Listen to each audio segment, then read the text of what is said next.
episode of Limit Break Radio is made possible by our generous Patreon donors, including Volkai Nalo of Belmung, Ty Drago of Sargentanus, Mello Targaryen of Ferry. Thank you so much for your support. If you want to support Limit Break Radio, visit patreon.com/limitbreakradio. Coming up this week on Checkpoint Radio, we're going to preview the summer esports action. From OWL playoffs to EVO to the International 8, we'll preview the hottest esports events of the summer. Plus, pitcher David Price has had to miss a start because of Fortnite. Are video games driving addiction? That's all coming up on your source for esports and video game discussions, Checkpoint Radio from Westwood One. Join me, Nate, Robbie Norris, and Joe for Checkpoint Radio. Listen on demand Tuesdays at our website at checkpointradio.com.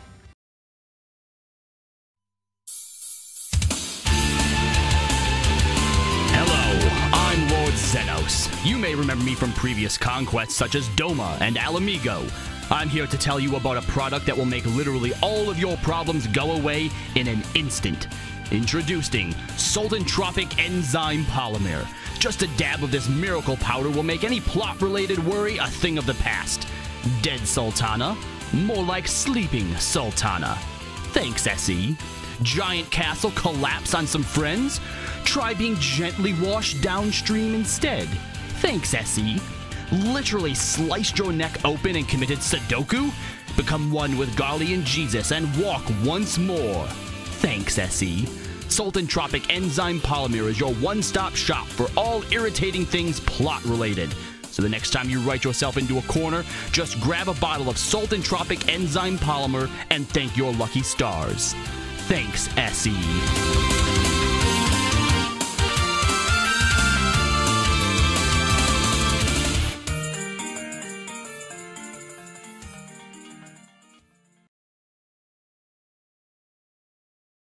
Live from Eorzea. Limit Break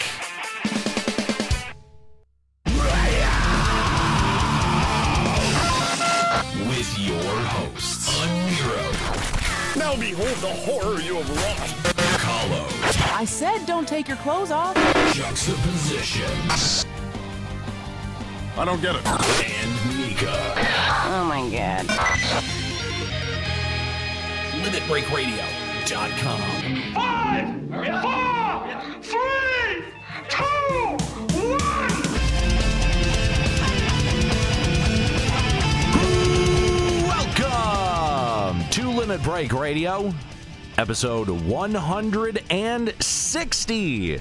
Glad to have you with us. Twitch.tv/Limit Break Radio. You can join us live each and every single Sunday, starting at about 4 o'clock. Again, that's here at twitch.tv/Limit Break Radio. Joining me today, the return of the one, the only, the really fat Juxtaposition. I'm sorry, I thought it was garbage. Thought you were garbage. I thought your introduction to me was garbage. Well, doesn't make it any less true. At least I'm not the worst tracer on the planet. It could be worse. It could be way worse. I mean, yes, I am a bad tracer, but that doesn't have anything to do with anything. Juxta, right now. you have to use Blink just to stand up. You look like you ate Tracer. Okay? I mean, I'd eat Tracer. Oh, no. Oh, God. And, of course, Kallo's here, too. What's up? I wish I wasn't. You're not the only one. It's going to get remarkably hot in the studio. Oh, and yes, now that, of course, Juxta's got to come back as soon as it gets really hot. Because, of course... Cheers, love. The cavalry's here. No. Stop. Gross. Anyway, thanks for joining us. LimitBreakRadio.com if you want to subscribe to the podcast, and we would appreciate it if you did. And if you're listening on the podcast and you want to call in live on, shows like today when we're reacting to patch 4.3, then you can do that at twitch.tv/Limit Break Radio. And if you want to call in, line those calls up now. Limit Break Radio on Skype, 810-515-8715, limitbreakradio.com/Discord. Yep. Now, we are down a Nika today, which means we really are going to rely on your calls, so we have some bad opinions to showcase on this show next to our amazing opinions. And my opinion. That's fair. Not really a bad opinion, but I wouldn't really say that it's better really than Nika's all opinion. that amazing. It is definitely better than Nika's opinion. Honestly, did she even do anything? Because I don't even remember her saying anything like over the weekend through like the chat and stuff like that. Well, I definitely know that she didn't do anything regarding streaming this week. Womp womp. Kooky did. Kooky did. Yeah, Kooky actually streamed some FF14, in fact. That's right. Oh, but over at our sister channel, twitch.tv/Checkpoint Radio, which, by the way, we are trying to kind of beef up our presence over at twitch.tv/Checkpoint Radio. So if you like what we do here on Limit Break Radio, you'll be able to appreciate what we do over at twitch.tv/Checkpoint Radio. In fact, I'm pretty sure that we've streamed every day for the past 2 or 3 weeks now. I don't think we've dropped a day yet. Yeah, it's been pretty consistent. So again, and also that channel recently got the ability to subscribe. So if you want to maybe throw a couple bucks in the hat and help us out, that would be awesome. You get access to the really super cool and surprisingly awesome looking Twitch logo for a chat emote. I'm going to assume that it looks so because I made the emote thingies, but I wasn't the one who made the original design, so that's probably why it looks so good. Yeah, it actually looks really legit. If anyone wants to share that in the chat, go ahead. Anyway, but do that, twitch.tv/Checkpoint Radio. Again, we're hard at work on a whole bunch of stuff here, not just at Limit Break Radio, but over at Checkpoint Radio. We're really right now getting ready for E3. That's right. And by us, we mean Kookies getting a lot of stuff ready for E3. That is very true. I took a look at our schedule the other day, and I'm like, there's a lot more things on here that I remember telling her that I wanted to sign up for. I think she's just signing us up for stuff. Oh, yeah. Yeah, all right. Good. All right, that's cool. Yeah. Put them to work. Yeah. So we'll be out at E3 2018. If any of you are going to be out there, make sure to let us know. Connect with us on social media and let us know that you're gonna be out there, so that we can make some time to hang out with you and say hi, and we'll also let you know where we're going to be broadcasting from. So if you want to come check out what we're doing out at E3, you're more than welcome. By the way, we are broadcasting live from Eorzea. Let's kick it on over to our Eorzean studios. Of course, there wasn't a quick scramble to try to get this on screen and ready to go. No, of course not. Never. When is there ever? No. By the way, we have a guest book now, so if you haven't, you should definitely go and leave us a message, sign something in there, and maybe we'll make a little segment of reading what's in there on the shows going forward. We also have a lot more fish tanks now too. Yeah. I put, courtesy of me, I put fish tanks in there. They're not in the most optimal positions because I was going to redesign it so all the fish tanks were behind the hosts, and it'd be we're in I don't know, a bubble of fish or something. But by the time I got around to doing that, Kyle was already sitting down and he was already texting me, "Hey, I'm already here. Let's go to Detroit." And I'm like, well, fuck. Well, so I just threw them somewhere and put random fish in there. Nice job, dickhead. But now there's lots of fish. Yeah. They're swimming with our wine caskets. With our wine caskets. Yeah, they're behind the bar. Great. Is it news time yet? No, it's not. Not yet. Does that say FF11 news? Well, to be fair, we did talk about FF11 news last week. Yeah. I mean, there was FF11 news for the first time in 4 years. I've never noticed the user donating. Has it always been FF11 news? I don't think it's been 14 most of the time. Oh, no. What did you do, Juxta? What? Our connection was lost to the PS4. That's not good. What did you do? I didn't do that. Can you suggest me some actions though? I suggest you plug it back in. Yeah, that's what we're gonna need to do, because that's apparently why it disconnected. I bet it was Fritz. Yeah. Damn it, Fritz. He's just out there chewing on cords. That's his favorite thing in the world to do, by the way. If you would just get him some cords to chew on, his cord of his own, then maybe he would... That just reinforces the bad behavior, dickhead. Plug it... Oh, my God. What is happening? Dude, it's because you didn't plug it in. I needed you to plug it in, you fucking cock asshole. You cock asshole. Oh, my God. Where is it? This is terrible. Okay, well, I might as well just put it to the opening screen. Yeah, do that. You useless ass. What are you doing? Where are you? He's trying to plug it in on the wrong side. Holy shit. Hashtag failing studio. Oh, up top? There's too many holes. I can only handle one hole at a time. Are you fucking kidding me? Got it. And that turned into a baby. I mean, you're not wrong. Okay, well, they're trying to figure that out. I'd like to actually talk to you guys a little bit about the postcards from Eorzea.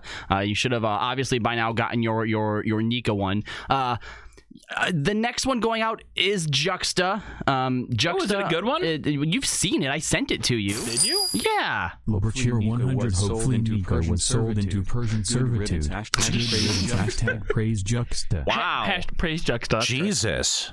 So Juxta, to tell the people why, if they're not already subscribed to $20 or more on Patreon, why they should do so for your card. There, I fixed it, you dumb dick. You're welcome. I hope you're happy. Why do you ruin everything? You're like here for 3 minutes, and everything goes 10 wrong. Minutes. It's been 10 minutes. You're Thank the you very worst. much. I'm slacking, I realize, but I'm trying to get those numbers up. You should subscribe to Patreon for my postcard because hashtag praise Juxta. That's not a reason. It's literally the worst reason I've That's ever not a reason. Don't let him get away with that. That's not a reason. Try again. Broke show. And is it time for the news? No, it's not time for the news. We'll get to the news when we get to the news. Morgan Freeman, you weird sexually harassing person, you. Wait, what? Has Morgan Freeman sexually harassed people? Yeah. You guys were not paying attention to the news this week, were I you? knew that Harvey Weinstein got taken in cuffs to to the bad place. Well, yeah, Morgan Freeman is in the hot seat. He is? Yeah. Yeah. That's sad. Reconcile that. Yeah, you got to live with that knowledge. Is he denying it? Because George Takei was cleared of his. Apparently, the guy made it up. It happened on video. Oh, yeah, it happened.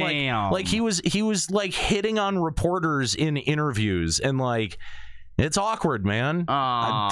They played the footage. It's awkward. Oh no. Yeah, Morgan, you need to go change your name now. He's a dirty old man. Take off your clothes. Can we talk about FF14 now? Do we have to? Words I never thought I'd say. Oh, all right. Anyway, guys, thanks for tuning in. Now that everything works, Juxta. You're welcome. Aniero 100 Aniero, aka Ivalice, CKVR, hashtag jacket.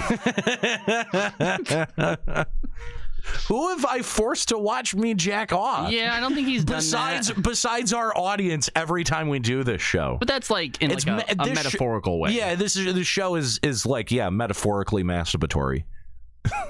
That's a phrase I never thought I'd come up with. But here we are. Another victory for America. I guess let's check out what's going on in FF14 news. This is a limit-breaking news update. All right, so this first bit of news is going to upset everyone, so let's get that out of the way. So with patch 4.3, a new custom delivery client has been introduced, so the crafter-gatherers have a new quote-unquote story to follow as they turn in crap. But wait, didn't we already get the custom delivery bullshit this expansion? I guess they're giving them more, like every patch or something like that, maybe. They need a stupid thing every single patch now? Maybe, but hold on, there's a twist here. As you increase your satisfaction level with Kirinai, she lets you dress her up. Yes, that's right. You can now glamour an NPC, and apparently why this is a thing is actually explained. Take off your clothes! In the story itself. Okay. What's the explanation? It didn't say. I'd have to go and do it myself to know, which I'm not going to do. Spoiler-free episode, Aniero. Please respect the content. The other thing that I wanted that just seems, I don't know, a little creepy. But a lot creepy. Here's the other thing I wanted to mention, though. From the Lodestone page is that Essie has finally accepted that glamour is the true endgame, and I quote, "Phew, glamoring my own character was hard enough. The true endgame content is sure getting more intense with the ability to glamour NPCs." So even SC is agreeing that glamour is more of an endgame than endgame is. Let's take a moment to let that sink in, guys. I mean, I think they're probably making a joke about it. No, but 100% serious. No. 100% serious. I mean, come on. On a more serious... You're not that dense. Veil. Time to change all my handles. Veil. Veil. Veil. Why did the voiceover text suddenly get German? Why did that happen? That was very weird. Okay, so it's like speaking American. It's the only language I understand. It's like when Ascalia would accidentally slip into his German accent, and it'd be like, why? And believe me, I know all about swallowing. Exactly. Yeah. All right, so the next bit of news here, this is actually pretty interesting. Now, Juxta, you were the one who actually came across this. Maybe you can help me explain it a bit. But I guess using lodestone scans, some Reddit user had just managed to figure out how many active subscribers FF14 has, and the data goes back as far as the early access of 1.0. The biggest surprise here is that in this game that has 10 million players, it has never had over 1 million concurrent subscribers. That sounds accurate. I mean... Overture 100 Dick Benign Berliner. Ich Benign Berliner. Why was that the like? There was like no German that was just on that. That was very weird. Yeah. It was like an American-speaking German. It was very strange. Yeah. Anyway. So if you go to this, I don't understand this magic voice. This Reddit thread, which hopefully Lloyd has put in chat there, but they actually have like a little table that they set up that shows what the current or the concurrent subscriber count was at several different key points, like at the beginning of patches, at the beginning of expansions, etc., etc., etc., etc., and it peaked at, I think it was like 800 and motherfucker. Overture 100 see Juxta and take his lunch money cause PS4 crashed. C. And suddenly goes Senor. Suddenly goes Spanish. Si, Senor Sabo Tender. Back to this news story. Yes. At patch 2.25 is where the concurrent subscriber count peaked at about 886,000. And that was actually just following, I think, the release of the game on PS4 specifically, which is probably, honestly, just more people rebuying the game. But it's been as low as like 400,000 as well. And I don't know, just looking at it, it's pretty telling. The game isn't apparently as dead right now as it feels. We have a few other statistics they've also been able to figure out, such as the Sigmascape Savage clear rate is about 0.68% on certain North American and EU servers, and 24% on JP servers. Wow. Parlez-vous the garbage content? That's quite a disparity. That is like incredible, that disparity there. I don't know if that just goes to show that we just suck or don't give a shit about it, or if the Japanese just enjoy this type of content and roll on through it. I mean, I don't know. I'm really not sure what the takeaway from that is supposed for to be. Me. Yeah. Japanese people have more free time. Well, I mean, I think it really kind of lends some credence to, when we say, there's only a very fractional percentage of the player base of this game that actually does Savage. That's actually a fairly true observation in terms of North American and EU data centers, right? If someone who plays in Japan and plays on Japanese servers heard that opinion, I'm sure that they would challenge that. Oh, absolutely. And in the past, we've had callers like, like Arthur's and others that have given us a bit of a peek into what those kinds of rating scenes are like. And, according to what he's come on this show to say, that sounds fairly accurate. And it just looks like there's data now to really back that up.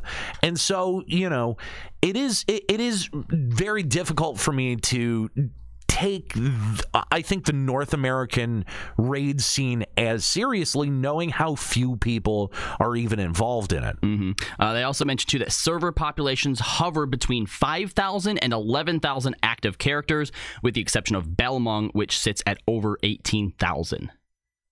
I feel like I don't see that many people at all. Do you think active character means like actually logging in or just subscribe? No. Logged in. I think that's... Oh, wow. I think that's what that means. I mean, 5 to 11, maybe. I mean, right now it feels like it. You know, when Eureka dropped, it certainly felt like, at least on Sergeant Tannis, between 5 and 11 were on. But I mean, as that, like, people clear the content that gets added, I feel like that drop off happens fairly dramatically. It does, absolutely. Right, and so, you know, at its low point, I mean, 5,000 seems even a little bit high for its low point. Like, well, and if this was based this game becomes a ghost town, like, about 4 weeks outside of a new patch. Right, and I believe that the most recent addition to their little table of data was back in March. This wasn't necessarily for the patch that we're looking at right now, which we might get in a few months. But I mean, even right now, walking around doing like cutscenes and stuff for the MSQ, there were obviously some points, like when you had to do the red chocobos, tons of people. Right. But like last night, as I was running through Ralger's Reach, even that looks like a ghost town. Even the week of patch. That's a little bit alarming, but then again, though, you got to kind of consider where the latest patch would direct people to AFK. I mean, Ralger's Reach seems like a fairly obvious place, but I feel like I see more people AFKing in Kugane than I do Ralger's Reach. I don't even think I've been Kugane, except for starting the did it even start in Kugane? I mean, I was logging out a lot in Kugane during Eureka and stuff. Yeah. Right. Yeah, and I felt like I actually saw people like around the market boards and stuff there, because there is no market board in Ralger's Reach. That's fair. So you know, I definitely it definitely does seem like less people AFK in Ralger's Reach than they do, you know. Right. But Kugane is a lot more prettier than Ralger's Reach. Did you really just say that? Because of all the Japanese... Is that an opinion that I'm supposed to validate with a response? I can hang out next to the Namazu. I think you should just feel sad, because we just sat here having an actual conversation, so you had that entire time to think of something witty and funny, and that's what you fucking give us? You haven't been on the show in 2 fucking weeks. It's actually been longer than that. He pointed out that he hasn't been down here since, like, the 29th of last month. Wow, that is a long time. That is a long time. What? Oh, was it the power outage? Because of the power outage. Yeah, that's what it was. Yeah, I keep forgetting about that. Just erase it from your mind. I try to. So lastly, we got a few more key details from that Yoshi stream patch note things, thanks to some translations. How do you feel about the changes to Dark Knight? Because apparently he said that the Dark Knight adjustments aren't going to be enough to fix the core issues, but they did as much as they could in the time that they had. I agree with that. I do. I mean, I have noticed quite a bit higher of a DPS output. And like 2051 now. You know, it's funny. No, it's not that much. Come on. No, it's funny because I ended up doing the new trial? The new trial, okay. Yeah, and it was with Satori, and he ended up parsing me and giving me a screenshot. He was like, "You should put it on Twitter." I was like, "Yeah, you know, but I didn't." How much was it? I didn't even end up looking at it. I'm a dick. I know, I'm a terrible person. But that's how little I genuinely give a shit. But it went down. He's like, it doesn't matter. It's not important. Oh, wouldn't that be great? No, but I wonder what the core issue that they're like saying what they is. Identify as the core issue. Yeah, you're not warriors. I mean, I think I have an idea of what the community identifies. Cheer 100 screw Twitter. Post the parse on Reddit. I think I have an idea of what the community identifies as the core issue, but we've seen Square-Enix not necessarily, you know, in the past be on the same page as the community. So I don't know. It's going to be interesting to see how they end up adjusting it further. I think that they'll probably end up doing another big job adjustment between 4.0 and 5.0, because that seems pretty boilerplate standard at this point. I don't know. I mean, you know, ability bloat, granted, ability bloat is a problem, But I mean, it seems like the last one that they did that put the fucking bars in. Oh yeah. The job bars. It seemed kind of. I don't feel like not that awesome, right? Like, I see. Honestly, long term, like I feel like I had more tools and some better tools in 3.0 than I do in 4.0. I don't feel like there was an actual change from 3.0 to 4.0, right? I think that basically what they looked is like, okay, people are starting to feel the ability blow, and with what's coming in, it'll be too much. So they cut down just enough to where we're sort of at the same point. Because when I came back to World of Warcraft after they did their major crunch, like I even had someone come into my stream at one point and they're like, that does not look like there's a whole bunch of abilities on your bars. Like is that what I have to look forward to when I finally get to max level? Like, you actually feel like they've cut back on it. Whereas you're right, if they don't do another one from 4.0 to 5.0, we're gonna hit ability blow. You know, and I think that there's like kind of a crucial issue with the way that FF14 does kind of job progression. In that I don't feel as responsible for the decisions that my character is at once it hits cap, right? Like in other MMOs like WoW, Elder Scrolls Online, a lot of times you get to choose branching paths on your abilities to be able to, you know, add certain additional effects, stuff like that. Everything is really like rock solid boilerplate fucking standard. Well, even when it comes to rotations, you know, in World of Warcraft, everything's priority based, right? How well you decide the priority of what you're going to do will help push your DPS higher. Whereas, you know, imagine back to Dragoon last expansion, the optimal like rotation was like these 36 buttons and this order is optimal. You cannot do any better than that, and that's really what it comes down to. They're very boilerplate. This is your rotation period. It's rigid. Yep. Yeah, and I mean, not all. Granted, not all jobs operate that way. No, definitely. But I do think that is a kind of a design philosophy difference between, you know, what FF14 does and what other games do. And I don't know that it always serves FF14's best interest. Juxta, you're about to speak up there. I was just gonna mention that Red Mage has maybe like 4 buttons that actually do different things, and then the rest are just like, this is a white mana spell versus this is a black mana spell. Right. And I feel like you are definitely one of the jobs that fall into that category. You have like a set rotation that you not really, because you can like do it in different ways and it doesn't really matter what you do. You're always going to end up in the same general idea. Like with Red Mage, it's really actually super boring, because you're just kind of like making all your mana fill up at roughly the same pace, and then it doesn't really matter what you do to get there. Like, this is the problem that I have personally with Red Mage, is that all the buttons basically do the same thing, and then that's it. It feels like a 2.0 job, right? Because there's like nothing, like, oh god, there's like nothing, like they could do so much with it, and like have like black mana spells like actually differentiate from the white mana spells. Let me kind of boil all of this down. What is my purpose? You raise white mages. Oh my god. Oh, there you go. Sad. It's like being a refresh mage all over again from 11. Yeah, except we have no mana to spend with that. We have no MP whatsoever. We get 1 mana get back spell, and that's it. 1 mana get back spell. And that's it. That's it. I mean, I can't res all these retards that are swarming in the new duty, okay? There's just not enough mana in the world for that.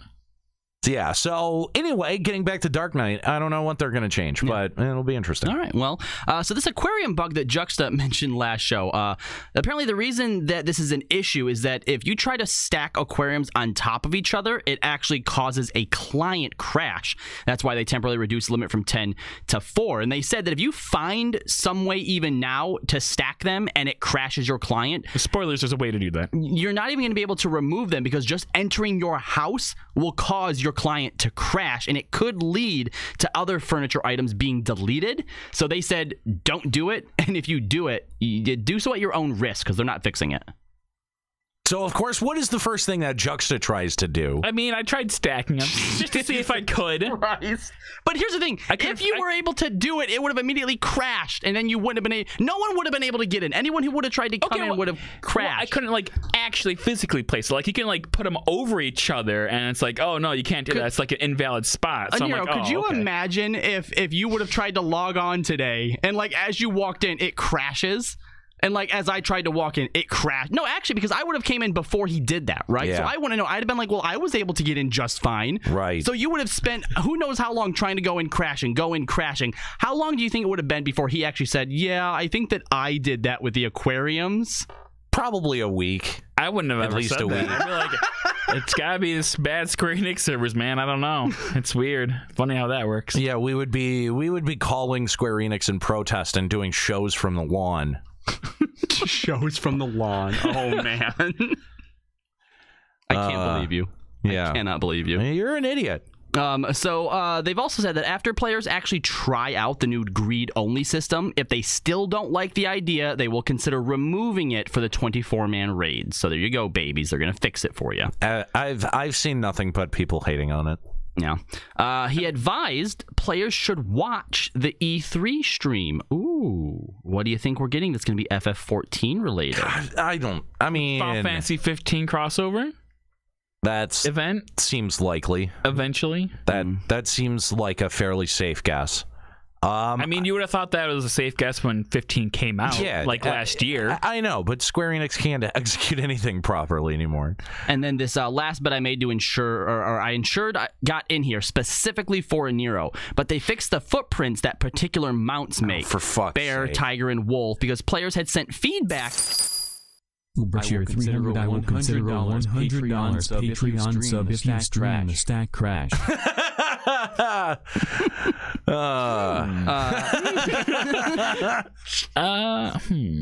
So anyway, someone wrote a blog on it. Apparently, yeah, they actually went through the fucking work of changing and updating those fucking footprints. Wow. Why? Because Square-Enix. Because nerds are assholes. That's why. Are you calling Yoshi a nerd? No, I'm calling everyone who complained about that fact a fucking nerd. Okay, well, clearly they are all being facetious and not actually being serious, but Square Enix took them seriously. Let me ask a question. How often are your mounts even on the ground anymore? Most of them fly. Why do you give a shit? Why does anyone give a shit? You made somebody work on this. Yeah, this is all Square Enix's fault. This is not the stupid nerds that actually took the time to write this out. They're fine. Like, they can do whatever they want with their time. Square Enix is getting paid to do this. Could you imagine being the dev that, like, Yoshi came down? He's like, hey, I need you to, make it so these footprints, like, actually match what they're making on the ground. Like, if I was that dev, I would have, like, laughed. I'd have been like, you're joking, right? I probably wouldn't even have done it. I'd have just laughed and been like, yeah, okay. And then a week later, he'd be like, hey, you start working on those mount footprints yet? You should be like, yeah, they're done. I already uploaded them. Don't worry about it. You were serious. Right. Whoops. Ridiculous. Fuck all of you. Is that it for the news? That's it for the news, Oh, my God. That took so long. Yeah. Sorry. You're welcome. Let's talk about patch 4.3. Of course, that released on Tuesday. If you want to call and give your opinions about patch 4.3, Limit Break Radio on Skype, 810. Please do. 515-8715, limitbreakradio.com/Discord. Would love to hear from you. What did you think about 4.3? Did you like the lighthouse? What did you think about the MSQ? We're going to try to keep it spoiler-free as much as we can. Why? I mean, because... Just go and do it. It'll take you all of 3 hours. Because we get another show out of it if we save the spoilers. Yeah, but then if we save it for another show, then that's less work Kallo has to do. But the lazy people who are less inspired about this game, and let's be fair, there's probably a lot of them. Okay, so spoiler episode next week. When Nika's back, that's fair. Next week? Yeah. I don't know. Oh, come on. Did we even have a spoiler episode for 4.2? Because there was nothing in it that was spoilery. Yeah, there was... What? Or 4.1. Go visit with Fordola. That was the only thing that I remember about 4.2. The Sultana's gonna cry because she doesn't think that she's pro enough or something. I don't know. But we're all kind of hype right now for the story, parts of it. Here, see, and after a week, that's gonna be gone. No, because here's my thing. When I was doing the MSQ this week, I actually thought if this would have been 4.1, like if this would have happened directly after we liberated Dome and Alamigo, this actually would have been pretty cool. Like, this is what I would have expected. Can I ask a question? Yeah. Why didn't it? Why wasn't it? Because Square Enix? Did someone text you the answer? Did Square Enix just text you? Did you phone a friend? Did Square Enix just text you the answer? Because I would love to know. Why did it take to 4.3 to get to these specific plot points? Because the evolved male just went live on Twitch. Because Aniero was crying he didn't get enough Alamigo storyline. So we had to give you 2 points of a patch MSQ to have that, so now you're sated. So now we can go on to the cool stuff in Doma. But it wasn't even the stuff that really, like, only half of it. Like, here's the thing. I liked what happened in this MSQ, but only, like, the end half. And honestly, I'm still trying to process right now if it was actually good or if they have just given it so much bullshit up to this point that I just think it's good because it's better than the rest of it. All right, we'll get to the MSQ here in a second, but why don't we start with actually what we started with on patch day when we were streaming live here at twitch.tv/limitbreakradio, which was the 24-man raid, the Readerano Lighthouse. Now, before we get into that, hold on. Was anyone else disappointed that wasn't a light castle? Wait, before we get into that, we're going to need each of you in chat to go and find us a bottle of wine. And you have to send it to the studio here. Don't worry, we'll wait. By the way, the next 2 hours is going to be filled with nothing but faffing about before we actually tell you, yeah, it's all right. In places that you've already been to. Like the introductory quest to unlock the Readerano Lighthouse is maybe the most infuriating thing I've done in this game since we were going back and forth from Costa del Sol to get, what was that, cake or something? Cheese, that's what it was. It was a banquet. It was to honor your death because you're going up against fucking Titan. Which I don't even remember any of that. It's really funny because as I started this patch, patch 4.1 and 4.2, I actually got to the point where I started skipping over the cutscenes, right? And so I'm like, you know what? I'm gonna do a little test here. I'm not gonna skip any cutscenes, and I'm gonna see how much of the story I actually understand, having basically essentially not done 4.1 and 4.2. I made it about 20 minutes into questing with the opening the Ivalice raid and was like, nah, fuck this. Skipping cutscenes. It was terrible. Yeah, I was less than impressed. Because here's the okay, so I understand that we criticize Square Enix a lot because of kind of the lack of content for FF14. Does Square Enix know that just heaps of dialogue, technobabble is what it was, does not end up making content? It wasn't even funny. Like, okay, she uses that one blonde aura that comes in to explain whatever the fuck it was she was explaining. You want to make the joke where she sounds too smart and Sid's like, oh yeah, you got to talk dumb to us. Fine. They did that joke 3 times. And it wasn't funny every time. 3 fucking times, and I still had no idea what the fuck she was talking about. I mean, I understood what she was talking about. All right, what was she talking about? Explain it to us. Talking about the ethereal chemical frequencies. Okay, what does that do? What's the point? Well, we need you to bottom line. The point is that the frequencies usually go outward, but in this certain case, they're going inward, so that's why you have to do things differently. God, it's like you're Dude, what? That still doesn't tell me anything. Use the MacGuffin. Oh, okay. Use the MacGuffin. There's a MacGuffin, right? I mean, I'm assuming that's what the aura site is in this? Yes, the aura site. There we go. Yeah. That's why it's different, because the aura site is protruding all of its ether energies inward instead of outward. Deus Ex aura site. Well, then wait. If it's going inward, then how are they hearing the voices from it? Because it's so powerful that way. This is stupid. This is so dumb. I mean, okay, look, when you're adapting a story that already exists to a completely different story, you have to make some really stupid... concessions? That's the word, concessions. Yeah. I mean, every decision that I feel like they made with the Ivalice storyline was bad. Frumpy Raccoon said the raid story made me want to kill myself. I mean, like, honestly, Same. Like I do not understand how, like, between Alexander, Omega, what was even the last 24-man raid? What was that? Void Arc? Void Arc. Yes. And what was that funny word we had for it? Macaque? Macaque. Yeah, macaque. Macaque. And like Void Scent. And this 24-man raid, honestly, the raid itself is fine. Oh, like, the raid is great. It's fun, right? The story is just dreadful. It's so trash. It really is. We actually, I made the joke. We've all made this joke at some point. The whole Dragon Ball Z thing, where we have to become friends with everyone, right? We had to team up with who we thought were the enemy to save. Oh, we went to team enemy. up with Bagaman. No, nobody is truly the enemy. Only Asians. Remember how we thought that Elma got kidnapped? We were all convinced that's why we're going back. Apparently, they just took a book from us at the end of the 24-man raid, and they just give it back anyway. Those dicks. What's the purpose? I mean, to be fair, they did kidnap Elma for like the first 30 seconds of this story. Oh my god. So I'm going to count that as us being right. We were just future right, which is different from present right. All right. Let's actually talk about. Well, hang on. First, before we get into the raid, the really racist kid in this Ramza. story. Yes, Ramza. What a dick. Mole bats. That's so great, though. He picks every opportunity to be a racist asshole. Well, that's his character trait, is being obnoxious, so... Was that how Ramza was in Tactics? I remember him being an asshole. Absolutely not. Yeah, okay. None whatsoever. Like, Ramza was, like, stereotypical... Like, super good guy, right? Yeah, like, lawful good character. I must always do the right thing. I'm gonna go into this bar and order milk. So true story. So is this... I mean, is this supposed to be funny, or, like...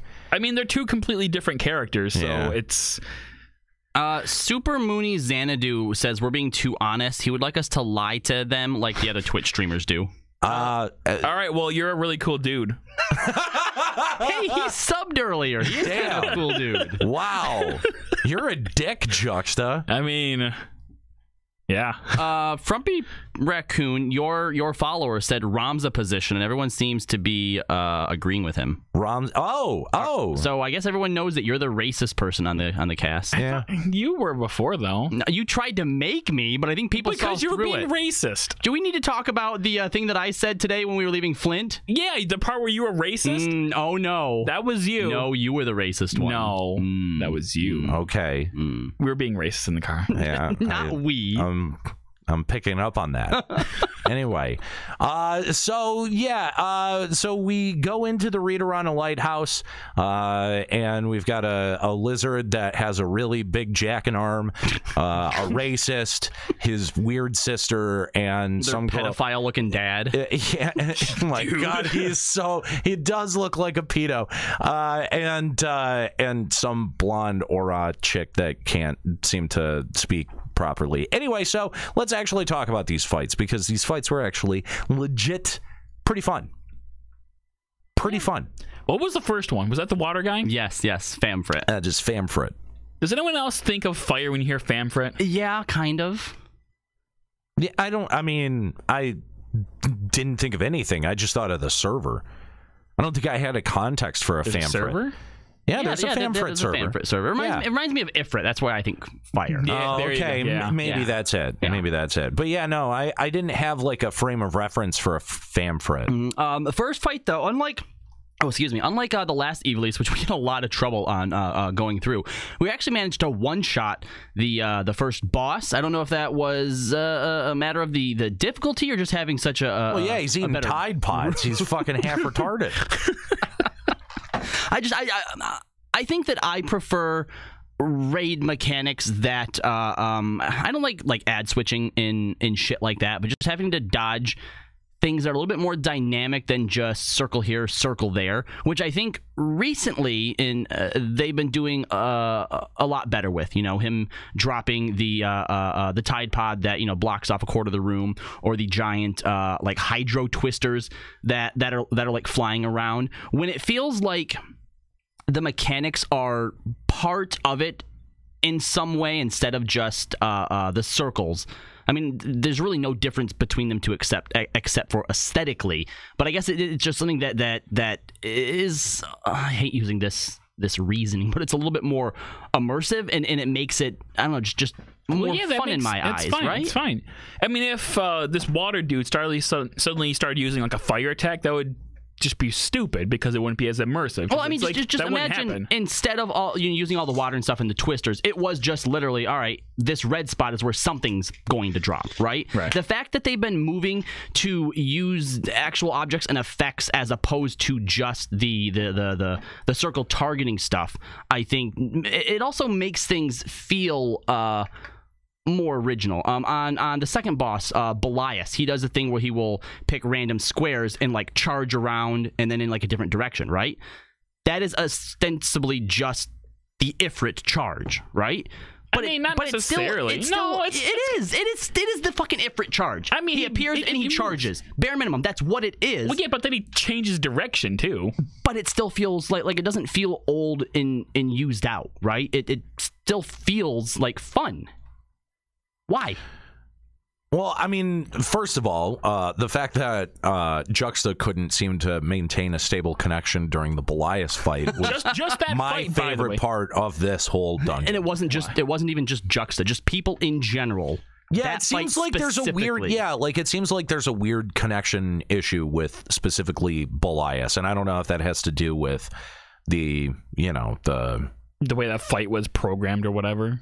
Or if it's, the platform, the level, whatever like the it is. Zone or whatever. Yeah, but there's something that really doesn't work well with some people's PCs. Does anyone else in the chat, if you had any type of weird lag or server issues during the raid, was it specifically on Ivalice, or did you have it anywhere else? Because I didn't have any server trouble or any lag trouble whatsoever. I was fine throughout the entire thing, start to finish. I mean, I don't know that Ivalice necessarily felt like entirely new.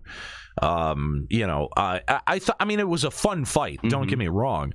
But yeah, I don't think that it necessarily, between Famfrit and Ivalice, brought a whole lot of new mechanics to the table. No, probably didn't. No. Let's talk about Construct 7. Oh, do we have to? Yeah, we do. I don't know. It just doesn't add up, man. What the fuck is a prime number? What even is a prime number? 4. Magnets, how do they work? No, seriously, this was pretty clever, making people do simple math, because if there's anything that people hate, it's simple math. What? Okay. See, here's the only thing about this that bothers me, is knowing that the way that they develop like their raid strategies and stuff, when they sit down, they conceptualize a raid, that they have this rule they follow that you must be able to explain everything that happens in the raid in under 60 seconds in simple terms. Okay. You can. It's called simple math. Yeah. The boss is going to call out what you have to do. It is pretty simple once you get it. Yeah, once you get it, because the first time that happens, I just see my HP changing and shit, and then going back to normal. And I'm like, I don't fucking know what's happening. To start with, and he just said divide by 3, and I'm like, stand. Divide what by 3? I'm just like, all right, I'll stand in the circle with 3 in it. That's how you divide by 3. I didn't even realize that my HP was a single digit. And you were getting it right to begin with? No, I wasn't. Oh, okay. See, wrong. exactly. Oh, okay. And actually, I think the first time I was raised during that part, and if you're raised after he makes your HP go low, then your HP is, 8,490. And it goes off of that? I don't know what it goes off. Oh, okay. At that point. Still, it took 3 or 4 times before I finally realized, oh, okay, now I get what we're doing. Yeah. And then I'm bad at math, so I was still getting it wrong. I was going to say, and after you realize what the mechanic wants of you, it's super easy and you can get it every time, but yeah. I'm sorry, it's It takes, you're going to fail it like once or twice to figure it out. Yeah, because like the first time it makes your HP drop, it uses a move called subtraction. So that right up there, I'm like, so I'm subtracting the circles from my HP. Well, and see what happened. And then you step into it, it like makes it go up. I'm like, oh, yeah. That's what screwed me over once. Is it's like, all right, divide by 3 or whatever, and I didn't realize I was already standing in one, so the HP I was seeing wasn't my actual number. So I ran over to something, and I'm like, what the? I'm like, what the fuck? That should have been the number. Then I look at my HP and it's different. And I'm like, you mother, god damn it. Yeah, yeah. But I mean, fairly clever. The thing is, I'm disappointed I never got to see his dance. Oh, that's right. He does dance. He does a great Apparently, dance. After you beat the raid, you can go back to his room and can see his dance then. Oh, really? Yep. Or you could just die during the ad fight. Well, why don't you just do the dance for us now, Juxta, so that Aniero can see it? I actually don't remember it. It's like a luau, right? Like a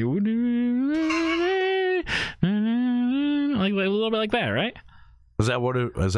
I mean, you got about 10% of it right. All right. Hey, there we go. That's a prime number. But I mean, I do think that they did a great job, designing the zone. The zone is gorgeous. Oh, everything about it. I think that's one of the things that they've managed to, honestly, for a while now, really hit home on is their environment designers. I mean, even as far back as the Lost City of Macaque was one of the first ones that we were really like, holy shit, this is amazing. Yeah, absolutely. And then ending on Yazamat. The bunny hop. The bunny hop. Oh my gosh. It looks ridiculous, right? I'm not the only one that thought that. No, that's stupid. Is that a move from 12? Tell us the bunny hop. I don't remember. I can't imagine it is. It looks ridiculous doing it. Honestly, the character model looks really good though. I will say that. I'd like it as a mount. I think that'd be a cool mount. That would be a cool mount. You could downscale it a little bit so it's not too obnoxious. Don't do that. Make it bigger. Yeah. Yes, that's what I want to see. But I mean, I don't think that there was anything too impossible about any of these fights. No, there wasn't, and I just think... Listen, Eorzea just needs to learn simple maths. That's all. Yeah. Overall, though, I think I'm more disappointed in this raid because, okay, yeah, sure, it looks beautiful. The encounters were well designed, but I feel like once you go through it once, the story's absolute garbage shithole pile of feces. Is it better or worse than Alexander? I would prefer Alexander. Yeah. Honestly, I found myself wishing for like Schrodinger's cat jokes or something. Yeah, I mean, while Alexander wasn't the most inventive, like my problem with it was like, really, this is all that we're getting. I wasn't sitting there being like, what the fuck does this matter? What the fuck are you talking about? Why can't I just do a fucking raid already? The gear looks horrible too, by the way. Oh yeah, I got like some hand pieces, and it looks like I'm wearing like goalie mitts from like hockey or something. Like. I'm like, we're in Alamigo and Doma, neither of which have like any snow or any cold weather or anything. Why do I need these gigantic mitts? I mean, okay, let's talk about the gear, because the gear from the first the fucking Rabinasty, like wasn't that great either. No, that was a direct callback specifically to Tactics characters, though. Wasn't it? Well, so what was this one? This one is for Tactics as well. Is it really? Yeah, God, they're so ugly. The caster ones are a calculator remix. I think the tank one is like a Delita callback, and I think like the melee one is a callback to Vaughn from Final Fantasy XII Verdant Hearts? Vandal Hearts? Vandal Hearts. Wait, no. Vandal Hearts, no. Revenant Wings? Revenant Wings. There we go. That's okay, I gotta look these up now, because the arm things that I look are absolutely terrible. I think there's another set in there too, which I can't think of at the moment. Bond from Vandal Hearts? He was in Vandal Hearts? No, he was wrong about that. Revenant Wings. Right. I'm like, that doesn't sound right at all. It's not right. That's because it wasn't. It's a little right. It wasn't even a little bit right. It's kind of roughly right. No, it's not right. No, in Revenant Wings, right. He looks the same as he does in 12. He's not wearing any different gear. So that can't be right. Yeah, I don't know what the fuck you're talking about. It's terrible. Bottom line, it's terrible. Here's the thing, though. So we've seen now two tiers of gear be references to Tactics. Does the third set have to directly reference 12? But in 12, they didn't change gear. They just were their character models, and there was nothing really all that inspired about any of them. That's what I'm saying, right? Like, you would get one that's directly Vaughn, one that's directly, Fran, one that's Balthier, one that here's the problem. How do you put Fran on a male character? Look at what I'm wearing right now. Yeah, right. Let's not do that. The bunny ears could just be a part of the gear. That's just a whole new level of terrible. I know. Which, by the way, it was cool seeing the quest line up to this confirm that Vieira are in the world. Well, incoming new race. Here's the thing. I am really disappointed that Nika's not here because I want to hear more about her disappointment.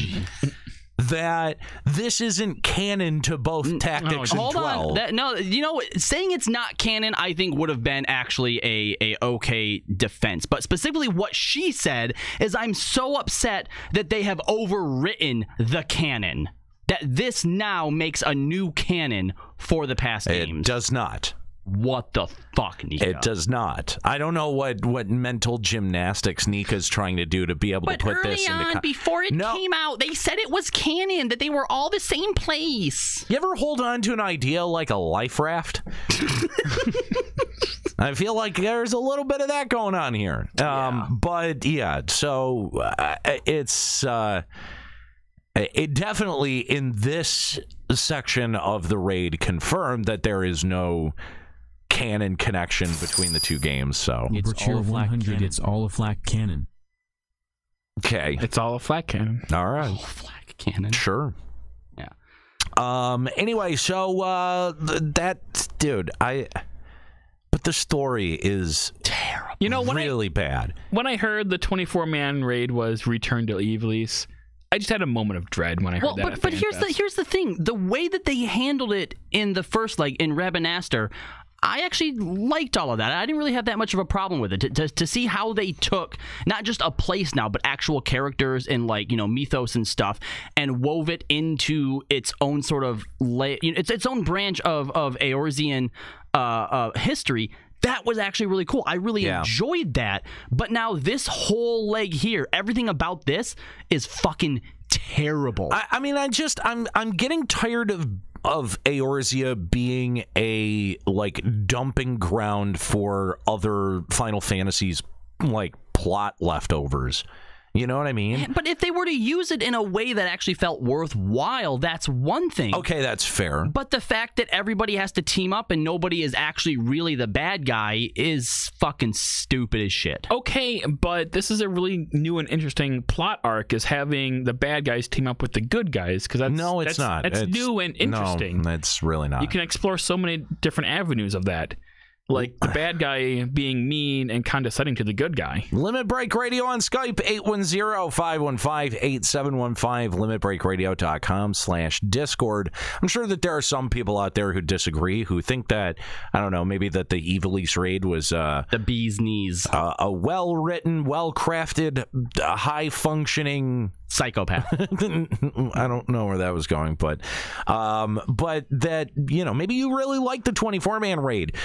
If you did, we'd love to hear from you. Limit Break Radio on Skype, 810-515-8715, limitbreakradio.com/Discord. Maybe I missed things. Maybe I wasn't reading close enough to be able to understand the subtleties of having to go procure wine for some idiot. Nameless NPC. He didn't even warrant an actual name. I made this joke on stream. Dramaturge. I made this joke on stream, but honestly, it's a dramaturge. It's not a joke. I would have preferred that at the point where they send you off to do this quest, if they would have said, you can continue this cutscene after JP midnight. 100%. I'd have been like, all right, fine, that's cool. I'm going to take a break and I'll come back tomorrow and finish up. Let's move on from the 24-man raid and talk about the Namuzu Beast Tribe quest.